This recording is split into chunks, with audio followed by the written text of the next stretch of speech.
Bonjour à toi, bonjour chez vous, bonjour à vous tous ou à vous toutes qui me regardez en ce moment. Je suis la sœur Gisèle. Vous êtes bien sur votre chaîne TH. Bienvenue dans la rubrique Le saviez-vous? Nous avons un thème aujourd'hui très pertinent. Le saviez-vous? La patience est l'un des fruits de l'esprit. La patience est l'une des choses très importantes dans la vie d'un chrétien. Nous parlons beaucoup du fait qu'Habakkuk attendait la promesse de l'Éternel et Dieu lui avait dit, même si elle tarde, attends-la, elle finira par s'accomplir. Nous avons tendance à croire que les femmes sont plus patientes que les hommes, mais au jour d'aujourd'hui, nous comprenons que ce fruit devient de plus en plus rare. Lorsque nous voyons David, Dieu l'a décrété au roi depuis que Samuel l'avait oint. Avant que David ne monte sur le trône, il s'est passé énormément de temps. Nous voyons aussi le cas de Paul.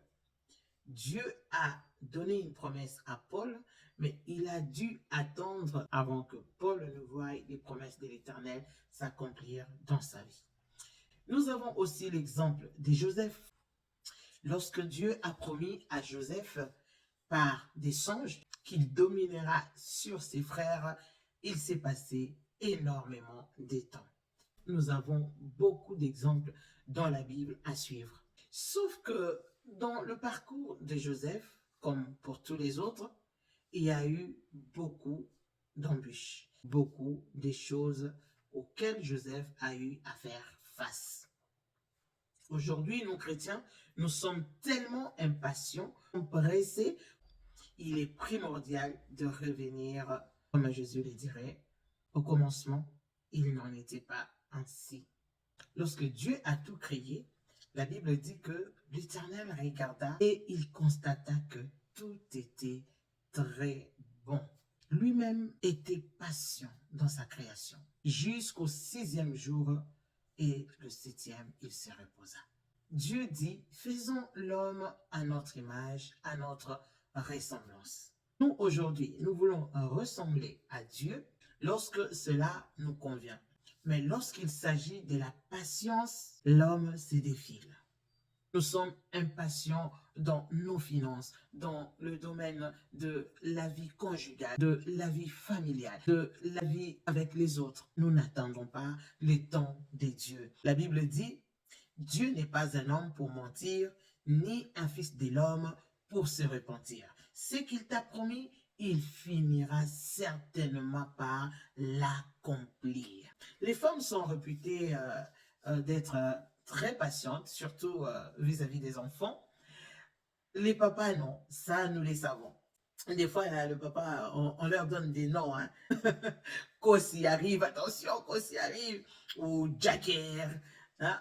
Il y a des surnoms comme ça que les enfants donnent au papa parce que c'est vrai que le papa doit jouer ce rôle de chef des familles. Papa est souvent le dernier à qui on informe des choses parce qu'on se dit que bon, on commence par la maman est patiente, et puis maman est là. Oh, les femmes, est-ce que les femmes sont là? Ah, pour moi, j'ai dit que nous sommes dotés d'un pouvoir naturel que Dieu nous a donné pour user justement de la patience vis-à-vis des autres. Bon, il y a aussi des mamans qui sont un peu trop strictes au goût des enfants, mais une femme est réputée être douce, patiente. C'est ce à quoi Dieu nous appelle, à être comme les femmes, si je peux le dire, à être patient. Combien de fois nous péchons à côté de la plaque? Et est-ce que tu peux t'aligner à la volonté des dieux, au calendrier des dieux? Sois patient. Et Dieu nous reprend toujours parce que la Bible dit qu'il est lent à la colère et riche en bonté. Donc, aujourd'hui, je voulais juste attirer notre attention par rapport à la patience. C'est l'un des fruits de l'esprit et Dieu attend de nous que nous puissions user de ce fruit. Ce que Dieu t'a promis, il finira par le réaliser. En attendant, qu'est-ce qui se passe? C'est les temps de la patience. Les temps là que nous attendons, c'est ça la patience.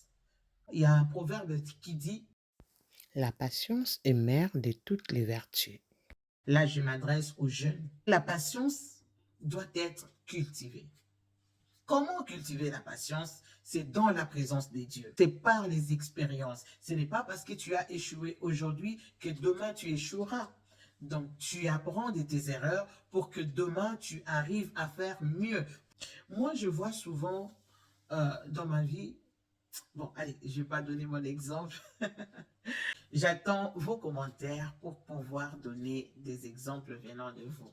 N'oubliez pas que la patience est un fruit de l'esprit que nous devons prendre soin, cultiver, arroser, que nous devons user. Voilà, c'est déjà fini pour aujourd'hui. Et les bonnes choses ont toujours une fin assez précoce, je le sais. Rendez-vous à notre prochain numéro. Que mon Dieu te voie, que mon Dieu te bénisse et reste en paix. Le savais-tu? Le saviez-vous?